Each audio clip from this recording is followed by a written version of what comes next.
obeera Bulaaya abantu b'e Bulaaya naye singa walemera Kalangaalo Mityana nali badde nafadda lwaki ate nti nali bubi ekigenze ewala yes nali badde nafadda wakulira mbeera mbi ekigenze ewala nga kukyala abantu basezi batya twali baavu nnyo ekigenze nga terina muntu mu nnyumba yaffe asobola kubeera n'omufaliso omanyi waliwo obuntu bwe bayita empaanyi oba ozimanyi bookya oluyiira olumanyi kati oluyiira olwo bwe lwokya oluyiira bye bino ebisubi ebyekumako omuliro yes kaakati oluyiira olwo lwokya olusenke olwo bwe lumera ne luleeta ebintu ebyeru kati twagendanga ne tukula ebyo ebintu ebyeru ne tubiteeka mu bikutiya ne tukola emifaliso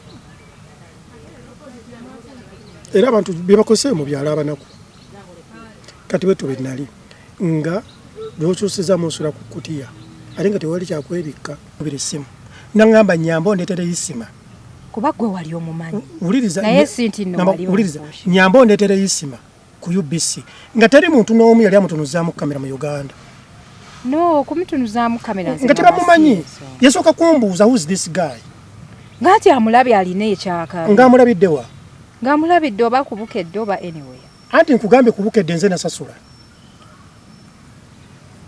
kati so what kyembadde nkulaga ombuuziza nti newajjawo okumumanya kyembadde ngezaako okukola ki okumbuulira nanti o emphasizinze nnyo ekyokusasula ssente anti njagadde okukulaga nti mumanyi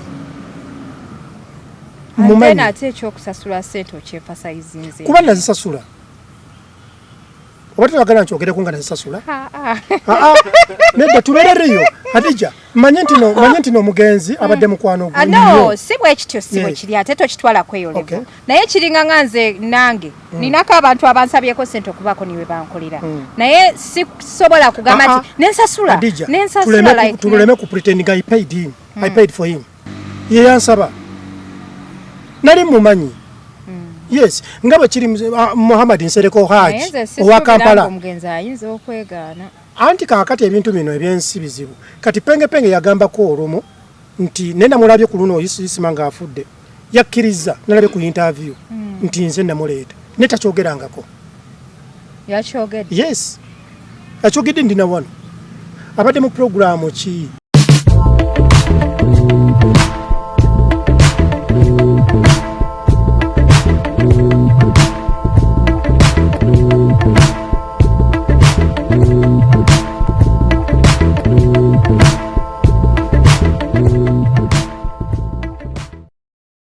media tubereddewo okumala ebbanga eddene omwami Isma All Access tusaba Allah mwekyumule ekyemirembe so twamusabye olwaleero atukyalireko ku HK Media atunyumizeeko ku mboozi oba oliawo n'obulamu mu Sweden engeri gye babulivinga nga n'omugenzi n'ebirala bingi nnyo ebigenda okujja mu mboozi yaffe olunaku olwaleero njagala okubebaza nti mwebale nnyo okutufollowinga mwebale nnyo okutwagala mwebale nnyo okubeerawo ku media eno mwebale nnyo okusubscribinga oba oli mpya ku channel eno nyiga akagamba ako ka subscribe okubeera nga ojoininga show woba oli ku Facebook ku Instagram ku TikTok ku Twitter beera nga otufollowingako bulambalamba njagala okutumirako baganda baffe aba Roast Coffee Academy bakafulumu kubangula abaana ba baristas abamanyi nti mwebale nnyo okuyimirizaawo HK Media abazadde mutwale abaana basome omulimu guno Mesiah yansanisa okulaba naye nsanisa okukulabako ogamba oti Adija ng'onyirira munaye nze nnyirira oyina ebyakabi lwakuba mundabireyo mu kamera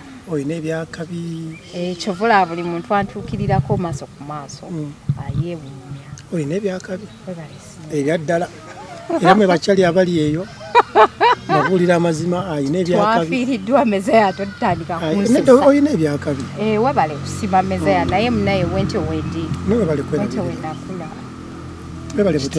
webale buteeyerusa kitiibwa kya Mukama naye webale buteeyerusa abasajja ennaku zino beerusa nedda bababeera badongo naye webale buteeyerusa webale kusiima oli otya ekyamazima kiri nti bannaye munsonyiwe Adija aliika kati ate wulira Mesiah ndi ku mazima abantu onabatiisa nga bakalira teri kintu kibi nga mukazi yeerusizza aba talina confidence ne kati gwe kitegeeza omanyi Allah byakutonda bw'olina okubeera you're real kati ekyo kyakabi Thank you so much. I appreciate. Naye nga bwentyo bwe nakula. Okay. Ebyokwerusa sibisobola Mesiah. Era tata omwana yeesiimye. Nawe nga tolina omwana. May I have a son. Naye sirina yanze. Okuba tata omwana tekikufuula husband. Kimanyi naye nga yeesiimye. Naye nga kyali. Nti yakuba ebyakabi. Atandise okunkuba. Nedda yakuba ebyakabi. Atandise Mesiah okuba. Nedda walla yamukuba wekiri mwana. Ya naye nga gyali naye nga muwuliziganya bulungi. Co-parenting atambula bulungi. Exactly. That is nice. Era nga womanyi nti neno yensi gye tulimu. Bw'oyawukana n'omuntu naddala nga mulina omwana. Tekitafuuka mulabewo. So beautiful. Yeah. I like this. Muba mulina okubeera n'enkolagana ey'omwana okitegeera. So kati kiri kitya oli otya? Nze ndi ize. Olabika bulungi Mesiah. Ate nga mugamba ndi musewuufu. Mungu mu busiwuufu. Buli muntu agamba akasajja kasiwuufu kamaze emyaka yasimanye emeka kasiwuufu. Jjo nokalaba oti. N'ogamba nti bannaye. Kwali kwalaabye. N'ogamba nti bannaye abantu baba baaki. Anti obeera Bulaaya. Obeera Bulaaya, abantu b'e Bulaaya. Naye singa walemera Kalangaalo. Kalangaalo Mityana nali badde nafa dda. Lwaki ate? Nti nali bubi ekigenze ewala. Yes, nali badde nafa dda. Wakulira mbeera mbi. Ekigenze ewala. Nga kukyala abantu basezi batya. Twali baavu nnyo. Ekigenze. Nga terina muntu mu nnyumba yaffe asobola kubeera n'omufaliso. Omanyi waliwo obuntu bwe bayita empaanyu oba ozimanyi bookya oluyiira olumanyi kati oluyiira olwo bwe lwokya oluyiira bya bino ebisubi ebyakumako omuliro. Yes. Kaakati oluyiira olwo lwokya olusenke olwo bwe lumera ne luleeta ebintu ebyeru kati twagendanga ne tukula ebyo ebintu ebyeru ne tubiteeka mu bikutiya ne tukola emifaliso era abantu bye bakozesa mu byalo abanaku kati bwe tube nali nga lwokyusizaamu nsula ku kutiya ate nga tewali kyakwebikka. Jjukira nze nali nakulira wa taata omuto nga taata wange yafa. Maama wange mukazi yali atunda ovakedo ndagalayo afumba bugi ku kkubo yali totally off. Oba kitegeera nga ye embeera mwe nakulira. Kati bw'olaba omuntu ali mu mbeera eyo bw'atuuka okweyagalako okkiriza neeyagalako. Nze najja mu Kampala nga sirina maama sirina taata sirina mukwano gwange yenna gwe manya sula ali mu Kampala. Anti omanyi munaye social media egenda ne to driving us so hard. Nolaba omuntu ng'ali ku social media you don't know about them and you start judging them. N'abantu naffe batujudginga eyo kati naawe ndoza wanjudgingako lumu. Nsa kujudginga nze nali njogera mazima. Omanyi wanjudgingako lumu naye omuntu w'omusemberera like you get to know their inside story. By the way kankubuulire nze omuntu yenna yina gwenwanagana naye aba wakabi. Ekyo njagala okitegeere. Sirwanagana n'abaweewe. Sirwanagana n'abagwagwa. Ekyo njagala okitegeere bannayuganda bonna bakitegeere. Nnyingira wakabi. Olumba. Yes, kasita mpima munne nga ndaba tolina ky'oli. I don't give you time. For what? Oba togenda kumpa audience, oba togenda kumpa following. Mutuufu for what? No. Nze nnumba baakabi. Ali gy'oli wakabi. Exactly, era ndi wakabi. N'oli wakabi. Si kyo gyona. Twogere mazima. Oli wakabi. Yeah, ndi wakabi. Okay, so kati n'obeereyo mu kyalo onoovaayo tate wasoma. Najja kusoma. Wajja n'okusoma. Najja kusoma senior 6 wano Makindye ku Crested. Ng'ani akuleese. Bwe namalira senior 6. Ate nno munayo ebintu byewuunyisa. Omuntu akuliddemu y'embeera. Nasomako mu ssomero omuli abaana b'abanene. Abasinga obunene mu ggwanga wano. Nasomerako ku ssomero bayita Vienna College. Mumaliriza. Nosoma n'abaana b'abanene? Yes. Kati wajja otya ne Kampala nga tolina gw'omanyi? Oyo wali olina gw'omanyi? Bintu byakufata. Kati tegeeza ki okufata? Nayingira nabeera DJ nga nina emyaka 13. Nga mukuba music? Yes. Music yennyini. Nga ndi DJ. I was a DJ. Ng'owaba Bebe Cool? Yes. Nga nkola ne Medicine Tongo oba omumanyi? Owoku? Ono omugagga gwe bayita omugagga Medicine Tongo. Okay. Wewa Bad Black? Yes. Nga nkola ne Evelyn Lagu. Yes. Eyo nga tukula funa tuli bakukyalo kimu. Nga waliwo ne ggayi bamuyita Jjaja na Weatherman bangi Yvette Seguya muganda wa Irina Mubiru. Ana industry nga mwagikirira? Yeah. Kati anti engeri gye twali mu family ennaku bwento bwe nnali. kati bwe namala senior 4 n'engamba yali ampeerera ebiseera nti njagala kuyingira city kulwokuba yalaba nti ndi mugezi nanzikiriza n'engamba okugenda bwe kugenda ekira bwe nali ekira secondary school ne tukola music dance and drama kati amasomero gaabo okumpi ne gajja mwajjira headmaster wa Vienna College ebiseera nga baana ba minisita bokka be basomeramu abo abanene abazibu n'angamba nti jangu wampadde offer n'ensomera mu Vienna College. Essomero eryakabi oba basasula school fees oba million 10 plus. Kati watukotya mu senior 6 nga mwali temwina na mufali. Ndi mugezi. Kati jandi mugezi. I mean like Emitiana wali amasomero gy'osomera ng'osomera ku bursary. Nze nalinga nsomera ku music dance and drama. Ne wano ku Crested namalira ku music dance and drama. Ng'oli muyimbi. Ng'oli muyimbi. Wamma nalabako akayimba ka Eddy Mesiah kayimba. Ng'ayiba. Nali wakabinyo. Ebigenze newala. Nali wakabi. Naye kati soko nyimbire mu Mesiah. Kati ate ndi mu birala. Akayimba k'omukwano. Panamu. Kabingi nedda kati binabivaamu. Impanamu. Music temuli sente nabivaamu. Naye era ekitono kisigalawo ssebo. Kati binabivaamu. Kati nze nga we nayimba ngedda ku ssomero era nange nkyasobola okuyimba eby'abaana b'essomero. Naye nze nabivaamu. Kaakati bento bwentandika. Olwamala senior 6 nefuna omulimu ku radio, ku top radio. Wow. Awo ya Pastor Jackson Senyonga nefuna omulimu ku top TV. Nga nkola program bagita top tunes buli lwa Sunday. Top tunes. Yes. Bwenava onengenda ku impact ewa Pastor Seroda mu ndebe. Wakoleranga muzabalokole. Bwenava onengenda ku Dembe FM. Okay. Ya mami bitatu. Yes. Nalinga nkola ne bamaluba. Bwenavaawo ba DJ ba Mesiah. Bwenavaawo nengenda ku KIU ku University. Bwenavaawo nengenda student. No, nengenda Kiboga FM ne bagimpa nembe nga nze manager. Benave Kiboga nengenda. Wakiriza otyo okuva e Kampala ogenda Kiboga Mesiah. Contract yali nsava. Ne signinga contract ya mwaka gumu. Sente za nebampayo deposit wa miezi mukaga lumu. N'ogenda n'okikuba. Awo gye wafunira deal ekutwala Sweden. Deal ntwala Sweden nagigira contract emaze okugwako y'Kiboga. Sweden mwagenda mutya? Nasaba kusaba visa. Nangenze kuyimba. Ngogenze kuyimba n'otukayo n'otakoma. Nendalira agoge mazima. Ate mu kulaalira nali a bit smarter mu mwezi gumu nga nfunye myezi 2 nga nfunye empapula za Sweden. Nenda gende Sweden nga sina yo mama sina muntu yenna gwe manya sina na muntu yenna gwe manya ina simu yebwe. Obochitegeera. Kati Mukama Katonda batu bakola ebintu bye.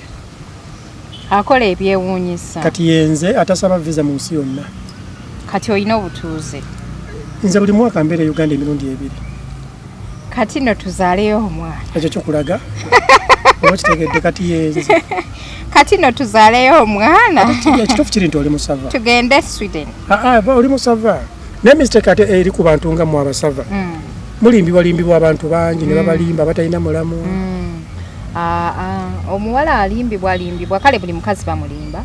Naye era oba wamulabye edda buli wamu. Adija nkuba. Ndabye mu bifaananyi bimeka. Adija nkubuulira. Abavubuka batalina mulamu balina ebigambo bingi ebimatiza. Kati nze kuze tukano nga tebangamba ku bigambo. Kati waliwo level gy'otuukako na kino kankikujjukize. Ng'ebigambo tebikyasobola kuwininga. Nga ki ekikuwininga? Bingi nnyo. Kuba kati for example sanze omukazi nganze. Emitwalo 10 mbanji nna. Emitwalo 2 mbanji. Adija si sente. Sente. Namba uliriza Adija si sente. Munnange. Si sente. Oba tokimanyi nti sente. Ogenda kitegerera ku nze. Nti omukazi yenna omukozi nga yeteekamu sente. Toyinawo omukuba bigambo. Adija nze nakuwa na mukyala wange wennina e Sweden Samuwad nusu 10. Oyo yali mukyala. Uliriza Samuwad nusu 10. Nina kamala n'emyaka 10. Mu kumukwana yali akola mu government ya wano. Zenga sina wadde nusu 10 yenga alinamu nga nze ntambuza bigere ntambera na musapatu simanyi kye yanjagalako nebe nafuna Katonda bayanyamba n'entambula ne musaba ave ku mulimu nampuliriza kati she's one of the happiest women. Naye ngero omuntu atakugasa tosobola kubeera naye alina okubanga yali alina engeri gye mwegasaamu naawe walina ky'omwongerako ky'otamanyi nedda wakirina njogera mazima naye tosobola kitegeera agaka tunamugula naye wayina engeri at least olabika wayinamu ku magezi g'omuteekamu mu mutwe ne yeebeereramu n'asobola okukuuma ssente ze nga bwe yali aziina tosobola kujja just with an empty head nojja n'omumwa ogujjudde ebigambo. Anti uliza Adija kati abantu nga mmwe temutuwa chance abantu abali serious nze nkumulira amazima nti ife tetulina bigambo bingi ekyo kyekisooka naye temutuwa chance abantu abayogera ennyo bwe muwa emikisa ate nga amazima oluusi bali nothing ekyo nkikubulira amazima. Yes nkufuna naye nze kale kyemanyi ku bulamu I don't judge people naye buli muntu alina tastes and preferences. Buli muntu alina choice so tosuubirayo buli muntu alina choice eyiye. Oyinza okubeera ng'olowooza nti gundi bigambo bye bimutengula omulala n'alowooza gundi sente ze zimutengula. Buli muntu alina ekintu kyeki. Yes naye ng'ekigambo ekintu ekituufu walibadde kutegeeragana kyekituufu kyokko si sente banja balina sente akwanyisiza omukazi sente olina okubeera nga tolina sente naye at least ng'olina vision nendaba weetandikira tosobola kujjaawo nga wena oli kirereese olw'okuba olina ebigambo bingi omanyi okumpa haaga nowe. It doesn't work like that.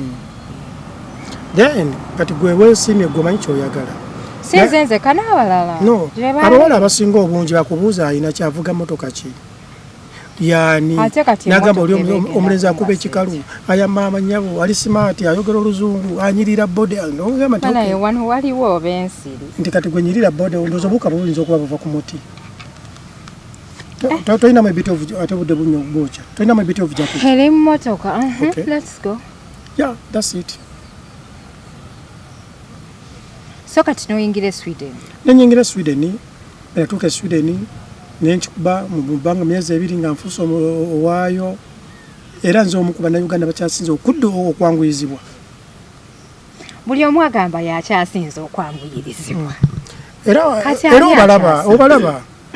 obalaba oba okyasinze okwanguyizibwa lwaki tojja Uganda nze buli mwaka mbeera Uganda emirundi 2 emirundi emirala oba okola ekyo kikulaga olinawo wana amaka e Uganda ate no amaka gange gwe mutwe gwange oba ompase amaka gange gwe mutwe gwe bagambye nsula ku street tosula ku street amaka gange is my head like oinawo ko wane Kampala omuchala anyway that is confidential. No nedda Adija it is not confidential it is true obuuze abantu abawala bali eyo bayinza obaba sirina mukyala wano amazima wano kati obeerawo tyangoze mbanze mu holiday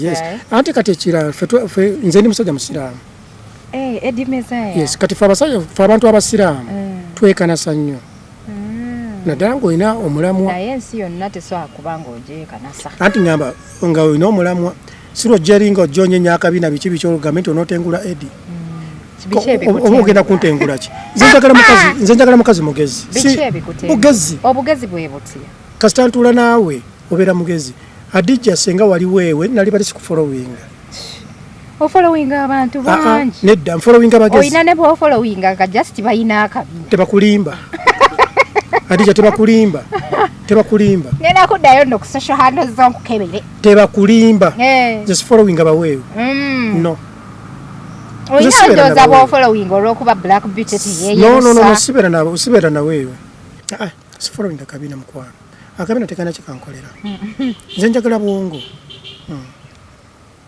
omukazi alina obwongo omulabira ku ki Mesiah kayogerera nze naawe wano nkusinga obukulu wategedde obwongo nkusinga obukulu tolowooza nti no ndi weewe ndi nno simaati lwaki olowooza nti no nyinza olowooza nti oli weewe anti gweoyinza okulowooza oba bannayuganda bali bayinza okulowooza ndi simaati gweweebuuza emuvudde kalangaalo teri akumanyi natandika ebidongo mu myaka 13 emyaka ninaaga sirwalangako wadde omusujja mu bulamu olina emyaka 4 yes okuze naye sinyeera sirwalangako n'omusujja kakyangambawo ku nsi kuno kitegeeza neekuuma weekuuma otya anti manyi kyenteeka mu mubiri gwange si yeggwe abalya kyankusa sirwalangako ekyo nkyebaliza Allah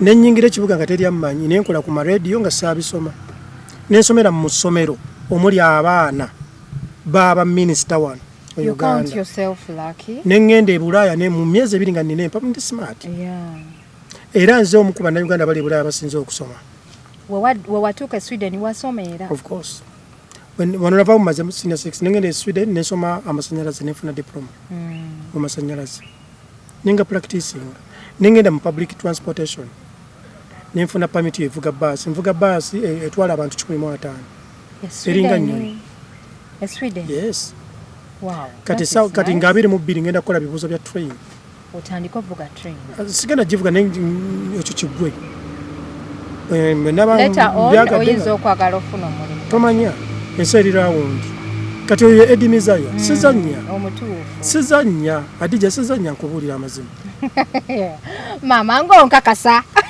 adi no nkakasa nnyo Mesiah nkukakasa kubuli wakabi ayo ne mama onkakasiza kubuli wakabi nsana nkutwala ekalangalo kamukyalo nnyo Mesiah nze banzaala wali wa Kawanda yes nerita we Masaka banzaala wali ali Kawanda sigira si baita bati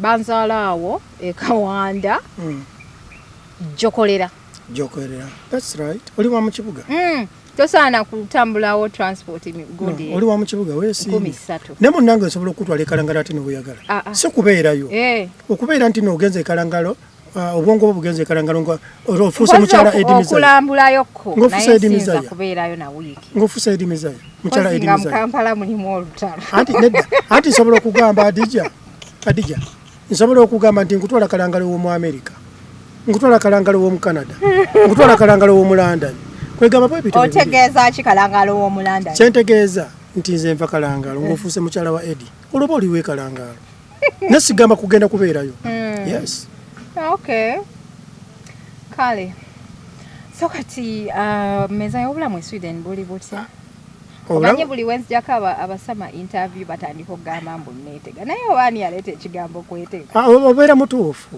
kati gwogende weetegemu wino oyagala omwana wo Adija asome ne mu ssomero lya maama Naaki ng'oba toyagala asome n'abazungu kyogamba abasama bameka abafunisizza abaana babandi embuto kuno ku Kampala ne badongo abawala abo bebawala abadongo abo abategira nti no gundi ayogera bulungi abo bafala goberera omuntu gwe Adija jangu oyagala Eddy jawo Eddy Mesiah nkugamba Adija gwe jangu oyagala Eddy jangu oyagala Eddy ojja funa olubuto bazungu bajja okuzaaza simanyi Eddy Mesiah anti nze nkubulira kyendi kubanga embonaabona gye nabonaabonera mwana bagenda kugamba Eddy Mesiah akwanidde Adija ku kamera sisobola kukkiriza mwana wange kuzaalibwa wano okuddeko nga mukazi simwagala naye maama gwe olukwana omuntu olowoolezaawo ebyokuzaala ate kati oyagala nkola eki tunazaala ddi jala Mesiah olukwana omuntu olowoolezaawo ebyokuzaala ate tunazaala ddi wane Kampala munnange tumala gazaalazaala osooka kuba luseke osooka kuba luseke tetumala gazaalazaala wano mubeera mugenda kusirana nga oli omukyala gwe bayita Sofiraavu mukwano gwange akola ku kiraavu gwe wane Kampala munnaye tomala gezaazazaaza bintu bikyukamu essaawa yonna naye ng'ekyamazima kiri nti sometimes speed yeetagisaamu come love me tumanye nti what is abcd dirudal nga tugatta notice sisobola nze kati era nze omusajja ajjanga nkwana nga yeeyogeza byakuzaalazaala kati Adija nsaba nkubulira mbeera njagala n'ensooka nentegeera how serious awo n'oyogera nsaba Adija nkubulira amazima kuba mpulira nti abasajja bangi bakyuka Adija nsaba nkubulira amazima omusajja gw'onooyagala oba omukazi gw'onooyagala tekikwetagisa kukwanira nnaku 2 myezi oba mwaka ebintu ebinaabeerera tebigwawo Adija wali olaba parking otadde emmotoka yo tusobola okwekwana kati netugenda netwewaako amusore bannayuganda mu nsonyi simanyi oba banakijjamu naye tebakijjamu nsaba Mr. Producer oleme kukijjamu nedda mama tokijjamu Adija netwekwanira abantu bagenda kugamba Mesiah akwanidde Adija netwekwanira eddakiika 10 Adija netugenda mu kikolwa netubeera ffenna emyaka 10 aga sagala kwogera bingi Mesiah oyinza okumukyawa nedda Adija I tell you gagoge mazima sagala kwogera bingi oyinza okumukyawa ate nekyokulala tuli musha abantu bayinza okugamba oba Adija alivuudu abayinza okulowooza karakita y'omuntu babeera bafala Adija tubeere riyo don't pretend bwebeera nga olina ensonga gy'owulira nogamba kanjibuuze yes tubeere riyo nze sijja kunyiiga ne bwoba okibuuza ku nze yes feel free nkuwulira Mesiah. Ati abantu gundi onzisiza ate nze kennyini mu interview abantu bagenda kugamba onkwanidde ku kamera. Ate kibeera kibi. Adija nawe oyagala omuntu alabikako. Naye nze sinoonya. Adija oyagala omuntu alabikako, oyagala omuntu nawe atakuswaza ne bwe nkukwana oli muwala mulungi tonswaza. Nze tonswaza. Already wali. Okay, naye nga nze tonswaza. You're good. Tuseeko producer. Omusajja afuludde. Gwe Mesiah kyokka kati tugende seriously ku bulamu bwo bwa Sweden. Abatulaba. Nze ndi wakabi Adija. Nze ndi wakabi. Naye owakabi teyeeyogera gw'oyitiridde okwesonga mu bubu. Ati ndi wakabi. Ranka. Ndi wakabi. Owakabi bamwogera ku. Dabayo ndi wakabi nti najja wano Uganda nezijja omukyala wange ne mutwala. Twakabeera n'emyaka 10. Mukyala wange takubwangako wadde olita nvumangako. Ndi wakabi. Wadde nno abasajja levo. Nze ndi wakabi. Omanyi kino Mesiah wadde abasajja levo. Ndi wakabi. Najja wano ne mujjawo. Ekyo kyekikufuule wakabi. Of course. Najja wano ne mujjawo ne mutwala. Yes. Olubuto lw'omwana waffe yasooka yalufunira wano. Ne mugamba omwana wange tebamuzaalira Uganda. Olubuto lwaduwoza emyezi 7. Ne muteeka ku nnyumba. Ne muteeka ku nnyumba. Yes. Nze ndi wakabi. Amazima simanyiirwa Adija. Munnanga ati omanyi abantu ffe balowooza nti okubeera owakabi olina okubanga oli wakabi mu music. Ovuga hama. Abo bafala. Naye oti wadde levo. Abo bafala. Oba kitegeera. Nze ndi wakabi muganda sister. Ndi wakabi nno abantu bali e Bulaaya, America, London simanyi biki ebyo. Nga amaze emyaka 10 yalemererwa. N'abaana be bali wano yabaleka abatono nga bakuze. Nze mu Uganda sirinamu mwana. Bw'okyogamba anti mbeera n'okulya marawundi. Manyi munnange bintu by'abaana bino bizimba. Nze mbeera n'okulya marawundi.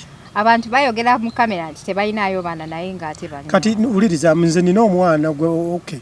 In fact kangambe ninawo omu. Kye kigambo kyali badde kituufu. Naye omwana oyo namuzaala ndi mu senior 3. Kati alina emyaka ng'emeka? Kati essaawa zino ali mu myaka 17. Yes. Okay. Ali myaka 17. Asomera okusomera mwami Mulindwa Lawrence. Owafufa. Yes. Kati ye mwana ye kate naye ali wano by accident. Kuba mama we yagaana. Yagaana omutwala. Yes. Yagamba nti no mwana we yamwekuliza nga bobimanye by'abakyala. Oba ayagala nayo omutwala. Mukazi. Tomulabye? Mukazi wakabi. Ya wakabi. Mulabye Mesiah. Ya wakabi. No wasookuba nga wakabi nayo banaye ayagala mutwala. Ate business zazirekerana. Mukozi naye ng'oyagala. Business zazirekerana. Ate toyiyo obulamu obupya. Wakabi. Ekyenyiza okugamba wakabi. Naye naawe obwakabi oyagala bunga. Kubanga wakabi. Jona. Mesiah agenda tukuba obwakabi mbasi. Kuba wakabi. Ni wakabi banaye Mesiah. Kati ate mukyala wange luyita bw'omulabako. Wakabi ate. Ye wakabi plus. Mama ogenda abantu bagenda kugamba oba omukyala afaanana atya. Abamumanyi bamumanyi. Gwe njagala olaba omuntu nomala n'omuntu emyaka 10 nga temuyombangako. Abamu bagamba tekisoboka. Naye bw'oba oli ku kyeyo nsobola okikkiriza kubanga ekyeyo ono aba afuluma ng'omulala ayingira. Si bwe biri ewo. Ate munange ebyewuunyisa nze bunaku nsula waka. Mukyala wange akola misana nkola misana. Nga abantu bwe bakola waka. Banaye Mesiah abasajja bali ku mukyala wange dentist. Akola mu ddwaliro. Tebakula mannyo kiro. Akeera ku makya anyuka 10. Ate gwe nze nvuga baasi nga ndikamasanyalaze tetukola kiro. Mukola misana lwokka. Yes. Twasoma. N'abaasoma babeera ne shifts. Abasawo. Nze mukyala wange si musawo dentist. Dentist taba musawo w'amannyo. Aba musawo w'amannyo naye nga bano abajjanjaba general sicknesses. Be basawo. Be babeera mu ekiro babateeka ku shifts ez'enjawulo.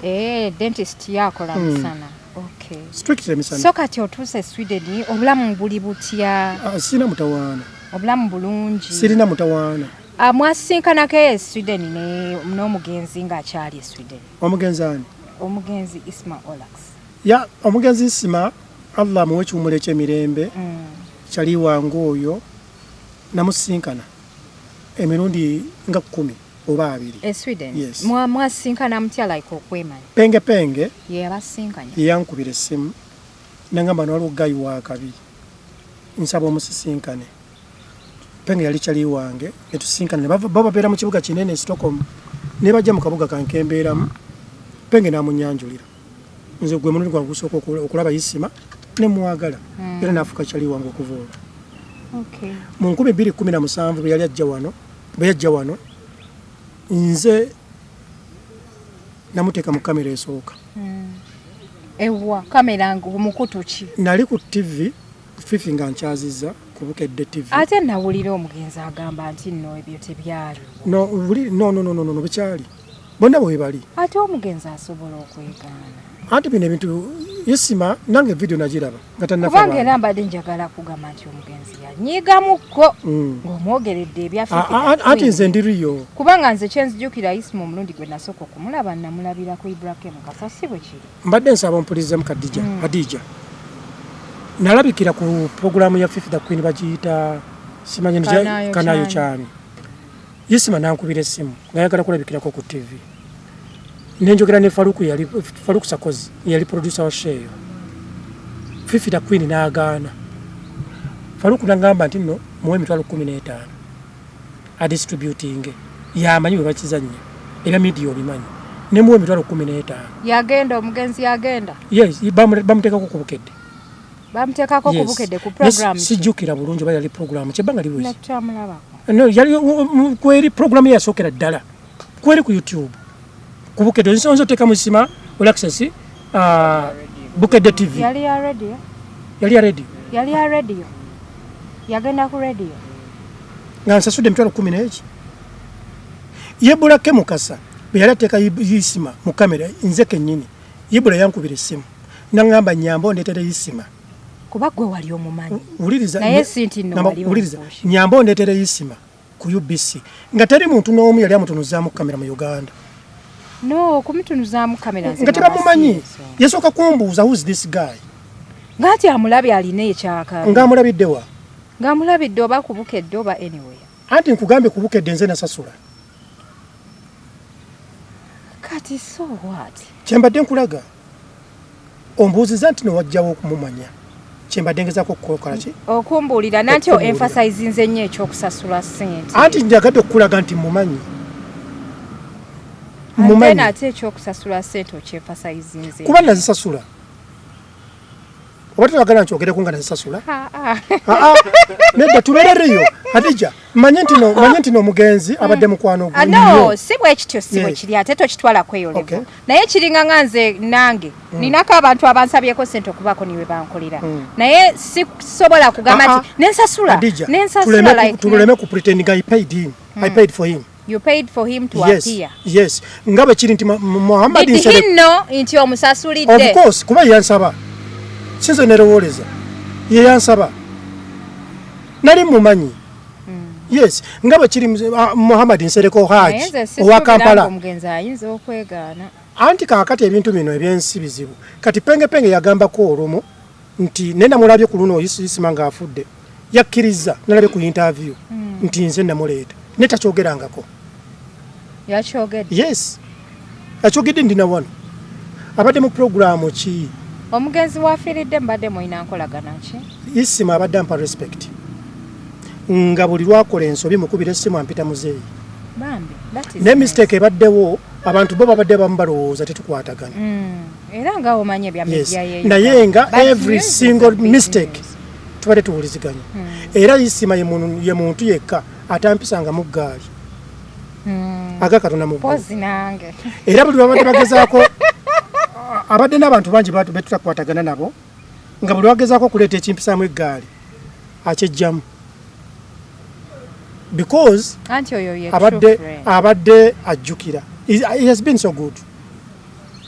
Era abadde buli kasera gamba penge yandeeta mu social media. And indeed, abantu we batu bazibu sibangu kusinkana aboogera amazima. Abantu baswala nti gundi ye yandeeta. Abantu baswala? Yes. If anybody has given me platform, why would it? Kati ebintu bya kidongo. Kati nze sinza kuswala. Okugamba nti full figure yandiisaako. Ewa. Wonewuwe. awo mwansi wa kalenda n'ogendayo ewuwe ng'omukyaliddeko nga lunaku wenkeera okunywa ku breakfast nga muli ba mikwano. Nze nabeera ne full figure abantu ne balowooza nti no nze muddako nga buli wamu tuzunga ffenna okumala emyaka nga 10 ng'ate temufaanagana anti abantu olw'okuba twali so close nga buli wabeera wembeera naye nga yalinamu tekinswaza yangulira ku mmere eteri lunaku lumu emirundi abayimbi abangulira ku mmere yali full figure ne straka. Straka baby. Yes. Tugandeyo tumukyalireko. Amazima kyetaagisa. Ali kansanga. It is true kyetaagisa. Tunagenda ddi nga tonnaddayo. Amazima gali nti ompadde ekigundi. Ekirowoozo ekirungi. Nnyo I must. Tujja tugende jjo na tukyalireko. Tugendeyo enkya. Okay. Tewali buzibu. Kati straka ye muntu ayinza okukunteeka ku TV tebinswaza. Nga bankyaziza obukyaza. Straka yali wakabi. Nga bankyaziza obukyaza era nsobola okugamba nze munnayuganda eyasinga okubeera ku TV mutemye straka nga nekitaneetaagisa naye nga abayimbi baagala okubeera ku TV nga tabateekako akuba mwe mwali ba mikono twakwatagana. Yes, kwegamba Isima has been so good.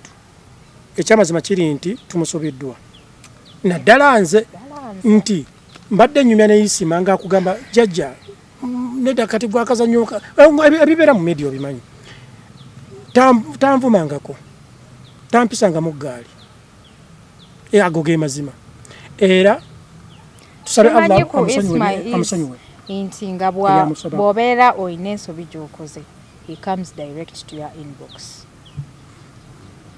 Kati yo yabadde Isima era ekyamazima kiri nti tuyinza obutakola ki Isima yagenda n'akyankalanamu ne Faruku nenkwata essimu nenkubira Isima nengamba nti mpiseewo naye ate simanyi bwe mwegayirira bwe mwetondera kuba ate Faruku anyiize bagenda Isima agenza okufaawo omugenzi abamweja ng'ayagala ng'olredde nga bamaze okuddamu ng'ayagala. Yes, ng'ayagala naye nze nkimanyi Faruku era mbadde njogera ne Faruku kuba nalabye Faruku amuposti mbadde njogera ne Faruku ku nsonga ezo nga Isima tannafa nga njagala beegatte nga njagala mu interview emalawo guraji yonna naye nga Faruku akyalina obusungu. Guraji yava mu kukyaza akasajja akasiraamu waliwo akasajja wakasiraamu simanyi sika oba bakayitaani ne kavuma Isima anti sika katono kalinga nze simu ngeri yakuswaza.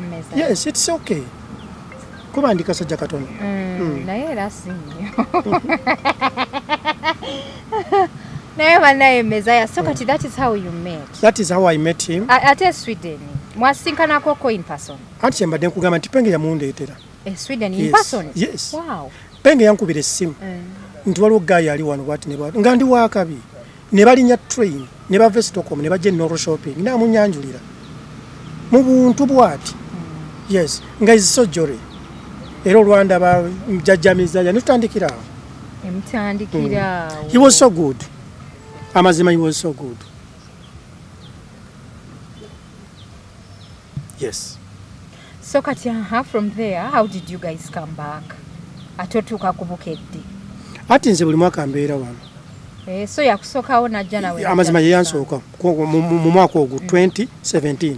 Era lyonna kyogamba ebbanga lye yamalawo nga tannagenda ku TV. Tewaaliwo omuntu n'omu amumanyi. Yatandika okugenda mu ku TV esookera ddala. Interview esooka 2017. Naye ate nga ku YouTube twali tumulabako. Njagala onzigire YouTube channel egi kwali nga inako video 2016. Yajja mu 2016. No ngamba 2016 ndaga video ye. Yajja mu 2016. 17. Nga yali yajja dda. Yeah, yajja 17. Kubanga nze ngezo kumutegeera nga ndi Dubai. Yes. Yajja 17 bambe. Kati gwe bigambo ki by'olina eri Isma obubaka ki bw'olina eri? Sinda bigambo byo okay au statement ntuufu. Neri Isma sina kigambo kyenyiza mugamba kuba taliiwo. Just oyinza omwogerako ebirungi. Ganze bwe mwogerako nti abadde bw'ati. Just Allah amusonyiwe byamukola ki? Allah. Awo enkoma ku Isma kuba bambi taliiwo. Naye ba bloggers okufa kwa Isima kutuyigirize naddala mmwe ba YouTubers ne ba bloggers nti obulamu tebulina garage nti bajja buzzaawo obulamu tebugulwa ompulira mukwano era bwe tuba tukola ebintu byonna tubalirira obulamu ekintu ekirala twegendereza enduulu ze zino zi comments Adija oli wakabi okikubiye akasajja ku kasiwufu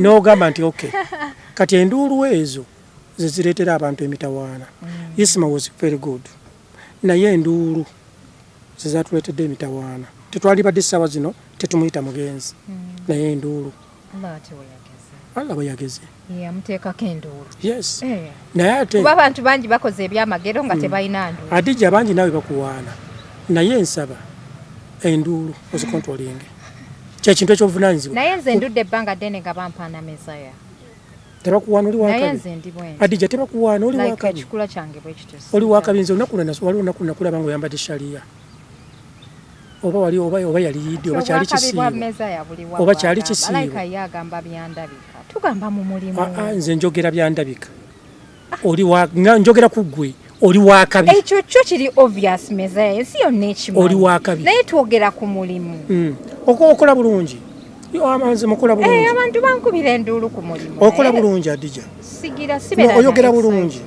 ate enjogera yeri direct olaga totya muntu nze kankubulira nina interviews enkola n'otya abantu oli n'atya n'okumbuuza ekibuuzo kulwokuba alina Mesiah that is being naye nawe tosusa interview toziraba ngani eyatidde okubuuza ekibuuzo anti era bwe nakyogera mujja kisalamu ate nga tukisalamu jona onaabisalamu nze nakola interview ne Sarah Henza teyagiteekayo oba ngeri gye tubadde mu kufiirwa nedda twakola interview olunaku lumu ne Kakalaamu interview yayisaamu Kakalaamu eggaali omugenzi kirabika ndowooza just yatyamuka engeri gye bayisa mugunzi yes akuge mazima naye nga si nti nno teyagipostinga lwakubanga yali yatya eggaali ekirala bwe nali ntudde naye bwe nti ng'atya n'okwogera erinnya Mesiah omukazi tomulumba she's good kubanga abantu bonna batuuziza ba YouTubers community kwawe kagwe yatya namukkiriza tu interview mmi kuba njagala abeere wakabi namulaba nti mugezi olwadde wakabi yes naye gwe olowooza nti nobuli ankubidde essimu mugamba jangu interview ng'ompa eki ompa audience gye sirina oba kitegeera just nti abantu tebagamba nti olina ntondo ki nedda nkolagana n'abagezi Adija oli wakabi saagala olowooza nti nobuli kafoodongo Eddy tukole interview for what ogenda kumpa audience kubanga bw'ogamba nti omwana omuwala yatya okubuuza ebibuuzo yatya ate atya amazima yatya ogenda nno mumukako okuteekayo interview amazima yatya bambi yatya yakugambako nti interview tugiddemu kuba omuntu bw'otya ogamba nti emyaka 25 gye maze mu communication mmanyi abaatidde n'abatatidde ngamba walaba bubi bambi yantya akuge mazima bambi yantya walaba bubi kubanga kati experience agifunye naye amala okutuula n'omusajja omunene omugenzi n'ogamba nti nootya abantu anti yoli yali ku saidi ye kati ayinza okulowooza nti anaabeera ku saidi yange ate nga content wo gwa editinga n'ogamba nti waliwo ebyokuba ku saidi bambi yantya obijjamu by'otayagala kituufu naye mukwano bambi yantya ekyo tetukimanyi kubaffe interview tetwagiraba naye nze singa interview mbadde nagiraba naaligambye owaayira kuba sisuubira mukwano yantya naye njagala olabe kati interview waliwo interview omanyi kankubulemu nakino buki bu interview waliwo bu interview nga buliwo anti waliwo kati bano abaana abatandika n'okukebera ku channel ye ayina abasubscribe 15 simanyi mutuwaalo abantu ntubwe batyo abantu bajja gamba ogenda mu interview kusunga nkikoleredde Adija bwe mbeera nga mmaze ono weeks 2 nakagenda ku TV 10 nkikoleredde oba kitegeera yes nkikoleredde abantu bangi betaaga ogenda yes ate nga basasudde nenze bankubira simu neŋŋaana kuba nkikoleredde nedda Adija for example Adija katonza okuba ovuga emmotoka yo n'okolayo akasobi ku kkubo omusirikale n'alaba nti ono Adija ne bakuta tobuulira abantu nti nina emmotoka omuntu afaanana nga gwe Omwala afaanana nga mukyanga twaze waliwo wa parking emotoka waliwo oyagala Sophie lava onaleetera abantu okwebuuza anti Sophie emyaka gyakoleredde mukazi wattu atambuza bigere wangi Sophie epakinzeewa wano tugirabeko epakinzeewa Sophie eri mu garagi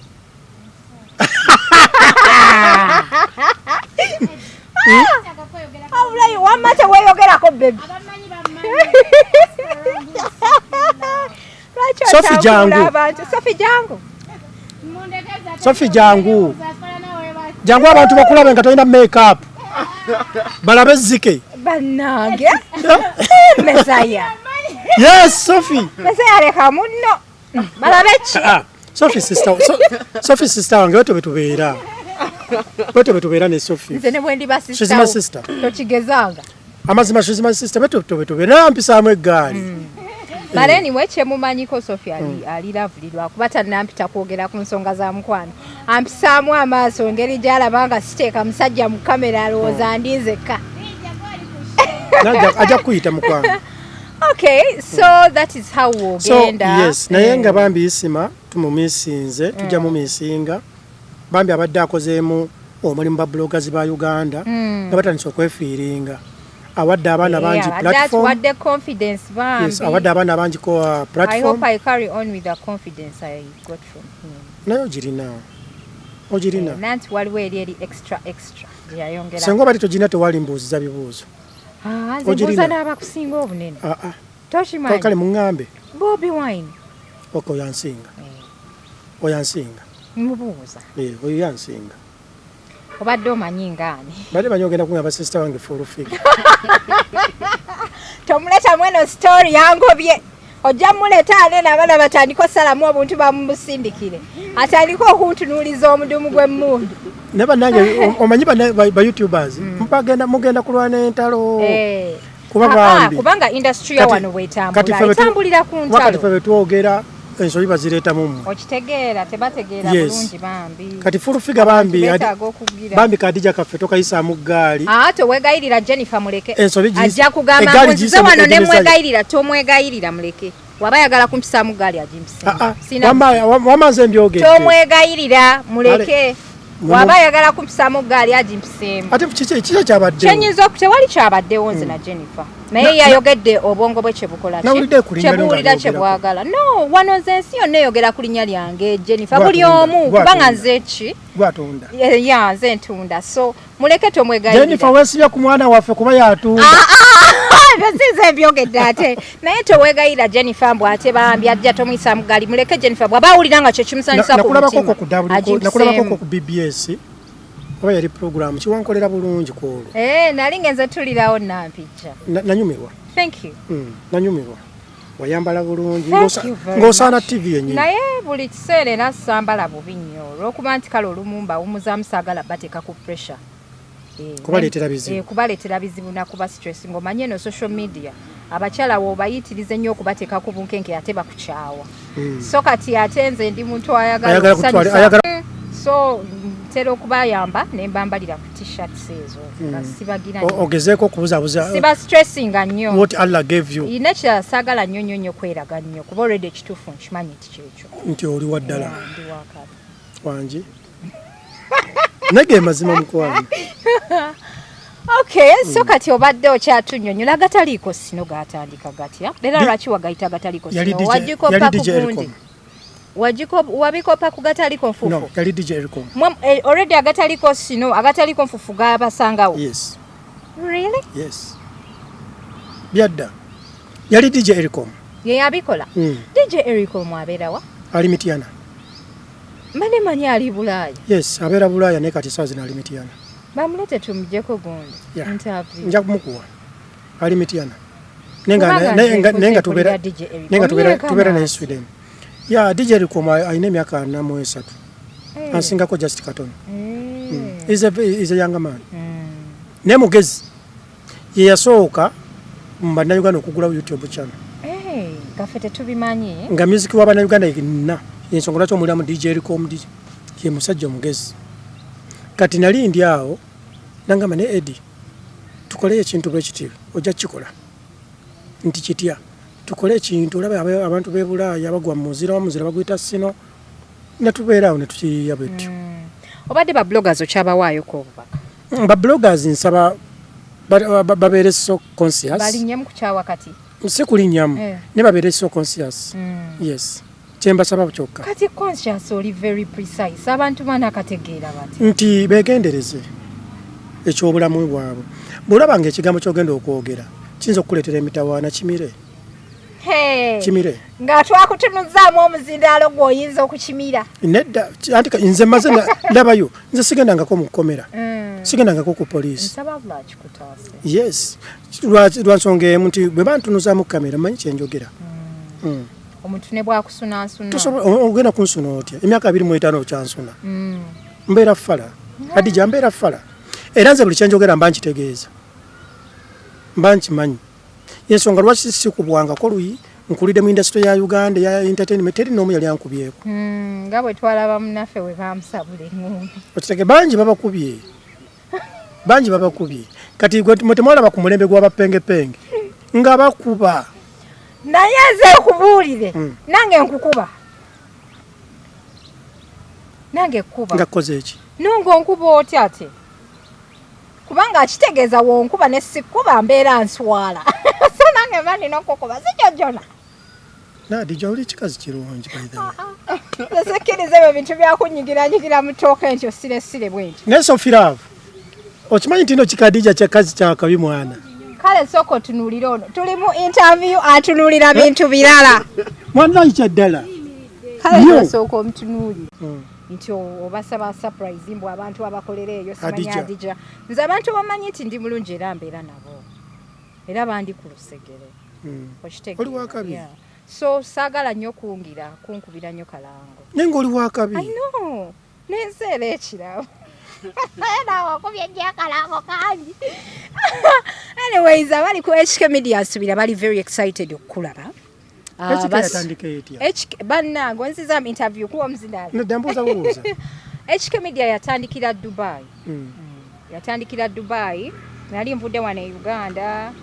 Ngenze okuyiiya. So nefuna omulimu. Nemala okufuna omulimu and I had this dream way back. Nga nkyali ku ssomero. Nga njagala okikola bwe natuuka ku university tebampa mass communication. Ku MOOC. Ate ne bamumpa ekyambogo. Kati ate nga tatanga ayagala nsomere Makerere. So nangamba ogenda ekyambogo. Ojja kweweerera. Nze omwana wange alina kubawwa. Makerere. Yeah, so nenkola appeal ya gundi ya course ne bataja approvinga. Nenkola records and archives ku Bliss. Okay. Makerere. Nensomera Haji ne mala. Kati nengena mbyange. So when I took a Dubai funyo omulimu nengamba why don't I kala when I saw my records and archives esubiri asoka nelinzigwamu olw'omirimu. Yeah. Nelinzigwamu nenda banga dream yange perishinze. So awo nengamba kangende nengena nenkuba ekyeyo fumbiddwa nzadde omwana nkuddeyo nengena nenkuba ekyeyo. So after getting my first job in the 2 months when nafuna salary nentula ninga kati kangule camera ne microphone. Otuse dream yo? Yes. So when nagula microphone ne camera nensooka nembitereko okumala omwezi omulala gumu. Nga nnoonya engeri gye ntandikamu lwa nsonga Dubai yali nzibwa ebyo ebiseera. Myaka nga 2 emabega 3. Nga nzibu nga tolina woyisa camera tolina woyisa kazindaalo. Nabaddeko ku live nga ngamba nga nzijukiza ba YouTubers nti baamala kundaba nga gye ndi e Dubai nabo ne bakola ki? Ne bajja. Nabo ne bajja kubanga baali batyayo nga tosobola kukola mulimu guno eyo. Abaana era bangi ku Facebook okwo bankubanga nakoleranga mu kutya nga baŋŋamba nti bajja kusiba wanibe tebabikkiriza biki nga omanyi nga bamalamu amaanyi. Naye ekintu just Katonda aba yakikutegekera tekigaana nakikola nga sina kutya. Era we nateekayo actually Kakensa Media ye yangumyanga ye yampa idea kuba namukolera video yange esooka ye yali blogger w'ebiseera ebyo ne mugaji nterekoko ku page yo nangamba nkubuulire gulawo YouTube channel already nali nina YouTube channel nga natekako Koda music wa sister wange nga ndi ku university. Ana sister wayimba? Yali ayimba nalekeraawo. So nenkola ki? Nenjiteekako. Naye ne muwa nanterako ku Facebook. Nembeera kati bwe yagendayo ku YouTube. Nengamba okay. Nenrelaxinga. Nenkola endala nenjiteekayo negendako. E Dubai bw'oba okoze ekintu nga kibi. Tekyuploadinga.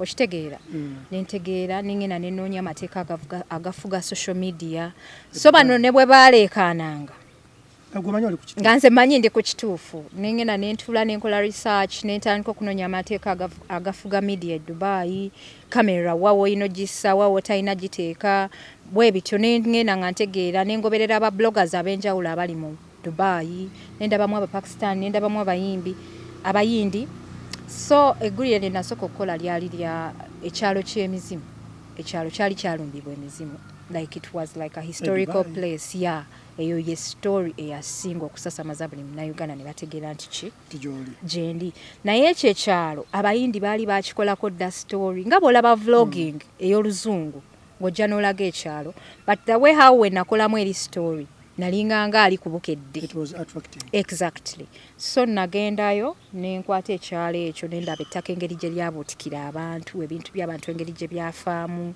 so neteeka story yo ku Facebook. I got so many followers and since then sadda mabega. It is nice. So inspiring. Thank you. Oli mukazi mukozi oli mugezi. Thank you. But anyway that was a brief. Yeah. Kwe kwata omusaala gwo. Ogwasooka mu kifo ky'okugula obugatto n'ogamba kangule kamera. Exactly. Era abantu abasooka okundaba e Dubai baali ba Daily Monitor. Guy wa Daily Monitor najja mu aba Watchdog online newspaper basooka ne bajja ne bankolako blog. Ti omuwala ali e Dubai akola bwati ne bwati era eyo story nenjibanyumiza ne bampandiikako. Kati nagenda okulaba n'aba Daily Monitor bampadde a full paper mu Daily Monitor nga ndi mu mawulire mu Daily Monitor like a double eno neeno ne bagamba mbusimanyi oba okubeerako awo. It is very big, it's an achievement. It is very expensive. Yeah, it's very expensive. Ne bampandikako story yange yonna mu Daily Monitor. That was the very first achievement gye nasooka okufuna mu mulimu gwange nga ndi Dubai. So ne bateekako ne link ne online nagenda olaba ba subscribers batandise okujja. Ngenda okulaba nga naye bambi agamba zima okola bulungi ng'ekintu kigeze until today. So when tunuulira omuntu ng'alina kyanjogerako ku social media, it's been a very hard hustle. No, you're good. Thank you. Amazima, you're good. Thank you very much.